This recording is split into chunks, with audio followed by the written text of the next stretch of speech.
ರಾಜಧಾನಿ ಬೆಂಗಳೂರು ಆಸ್ತಿದಾರರಿಗೆ ರಾಜ್ಯ ಸರ್ಕಾರ ಗುಡ್ ನ್ಯೂಸ್ ಅನ್ನು ಕೊಟ್ಟಿದೆ. ಡಿಸಿಎಂ ಡಿಕೆ ಶಿವಕುಮಾರ್ ಅವರು ಬೆಂಗಳೂರಿನಲ್ಲಿ ಇವತ್ತು ಬಿ ಖಾತಾದಿಂದ ಎ ಖಾತಾಗೆ ಆಸ್ತಿ ಪರಿವರ್ತನೆ ಮಾಡಿಕೊಳ್ಳೋದಕ್ಕೆ ಆಸ್ತಿದಾರರಿಗೆ ಭರ್ಜರಿ ಆಫರ್ ಅನ್ನು ಕೊಟ್ಟಿದ್ದಾರೆ. ಬೆಂಗಳೂರಿನಲ್ಲಿ ಬಿ ಖಾತೆ ಸೈಟ್ ಹೊಂದಿರುವವರಿಗೆ ಗೈಡೆನ್ಸ್ ವ್ಯಾಲ್ಯೂ ಇಳಿಕೆ ಗಿಫ್ಟ್ ಕೊಟ್ಟಿದ್ದಾರೆ.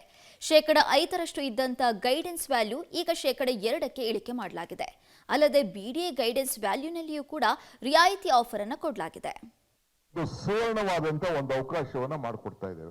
BTA ಮಾಡ್ಕೊಳ್ಬೇಕೆ ಈಗ ಅವ್ರ 5% ಗೈಡೆನ್ಸ್ ವ್ಯಾಲ್ಯೂ ಕಟ್ಟಬೇಕು. ಯಾರು ಅರ್ಜಿ ಹಾಕೊಂಡ್ರೆ ದಾಖಲೆಗಳನ್ನ ಸರಿಯಾದ ರೀತಿ ಕೊಟ್ಟಿದ್ರೆ ಬರೀ 2%ಗೆ ಅವ್ರ ಹತ್ರ ಹಣ ತೆಗೆದುಕೊಂಡು 60% ರಿಯಾಯಿತಿಯನ್ನ ನಾವು ಕೊಡ್ತೇವೆ.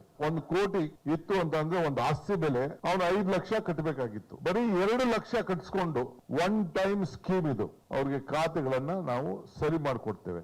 ಡಿಸಿಎಂ ಡಿಕೆ ಶಿವಕುಮಾರ್ ಅವರು ನಿನ್ನೆ ನಾವೊಂದು ದೊಡ್ಡ ಅನೌನ್ಸ್ಮೆಂಟ್ ಅನ್ನ ಮಾಡ್ತೀವಿ ಅಂತ ಹೇಳಿದ್ರು. ಅದೇ ರೀತಿಯಾಗಿ ಇವತ್ತು ಬೆಂಗಳೂರಿಗರಿಗೆ ಗುಡ್ ನ್ಯೂಸ್ ಅನ್ನ ಕೊಟ್ಟಿದ್ದಾರೆ. ಬಿ ಖಾತಾದಿಂದ ಎ ಖಾತೆಗೆ ಆಸ್ತಿಯನ್ನ ಪರಿವರ್ತನೆ ಮಾಡ್ಕೋಬೇಕು ಅಂತ ಸಾಕಷ್ಟು ಜನ ಅನ್ಕೊಳ್ತಾ ಇದ್ರು. ಅಂತ ಆಸ್ತಿದಾರರಿಗೆ ಇದು ಭರ್ಜರಿ ಆಫರ್ ಅಂತಾನೆ ಹೇಳ್ಬೋದು. ಶೇಕಡ 5ರಷ್ಟಿದ್ದಂತ ಗೈಡೆನ್ಸ್ ವ್ಯಾಲ್ಯೂ ಅನ್ನ ರಾಜ್ಯ ಸರ್ಕಾರ ಈಗ ಶೇಕಡ 2ಕ್ಕೆ ಇಳಿಕೆ ಮಾಡಿದೆ.